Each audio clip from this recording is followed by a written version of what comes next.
Hi everyone. So what I'm going to do now is I'm going to show you how to use individual resources on our website.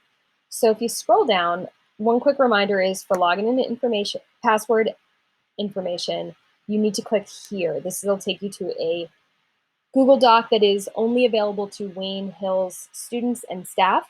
So you do have to be logged into your Wayne Hills Google account in order to see it. But then you'll be able to log into all these different resources. So first I'm going to show you Gale. So Gale has biography and context, which will give you information about the author. It also has a virtual reference library. Over here, it has LitCrit ebooks down here. So there's all sorts of good stuff that Gale does, but you'll be able to use all the Gale resources. Oh, and Opposing Viewpoints Resource Center. So you'll be able to use Gale in the same way for all of these. What I'm going to show you is biography and context real quick because it's easy to use. So the first thing you're going to want to do when you get there is sign in. I've already been signed in. Normally it would sign me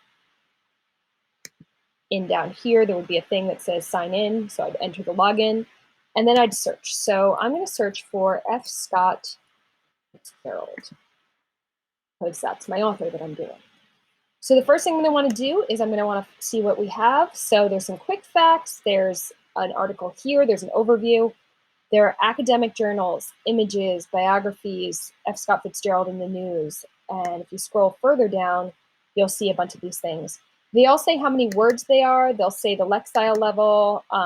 So some of them are harder than others. It'll also give you a little bit of information about whatever the topic is.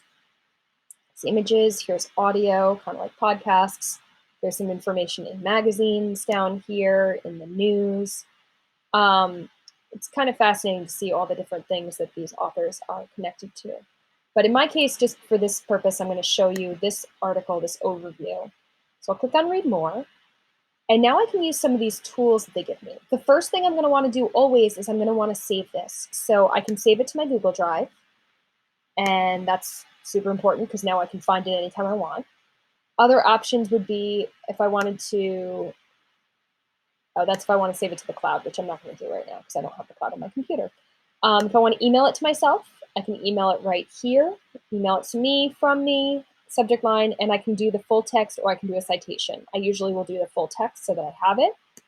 I can also download it to my computer. And now that it's downloaded, I would just click on it and I will always have access to it there. And I can print it, I can highlight it, I can annotate, whatever I want to do. The other cool thing on here is that if you scroll down, it will actually give you additional sources that were used to make this article, to make the summary. So it gives me further readings. Now, I can't guarantee you'll be able to get these books because you can't go to the library right now, but you can look at the online sources and see, here's the IMDb page for him, here's a Guardian article, here's another Guardian article, here's an NPR article. So just some more information, some more potential sources if you want to use them. Since this is coming from Gale, you know that they're reputable. The other thing I can do is I believe I can highlight. So if I highlight this, I can click on highlight, and then it'll do it in different colors.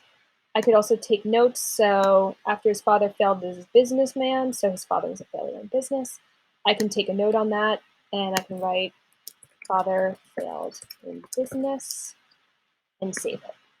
And then when I'm done, I can always go back up here, like say I highlight and annotate an entire article. When I click on this, it'll give me the highlights. And if I want to, I can click on it and it'll take me right back there. So I can see where my notes were. I can see what I wrote down. And this is all so that, you can do everything on your computer, or if you're like me, I kind of like printing things out and then doing it with longhand.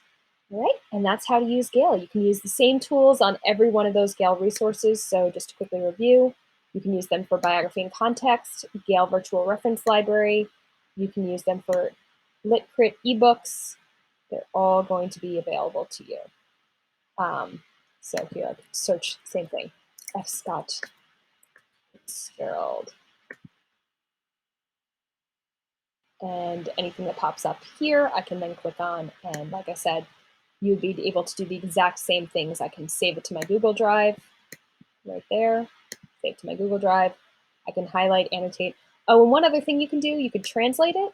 You can change the font size and make it bigger or smaller, depending on what you're aiming for. or you can listen to it and we'll actually read the Main entire content. article. About this person. And it'll go through, and as it talks, it will actually highlight them. Main content. About this person. Main content. Yeah. Or I can just keep playing the same thing over and over again. But you get the basic idea. Hopefully you guys will be able to use this. And if you have any questions, you can always email me at kcaldwell@wayneschools.com.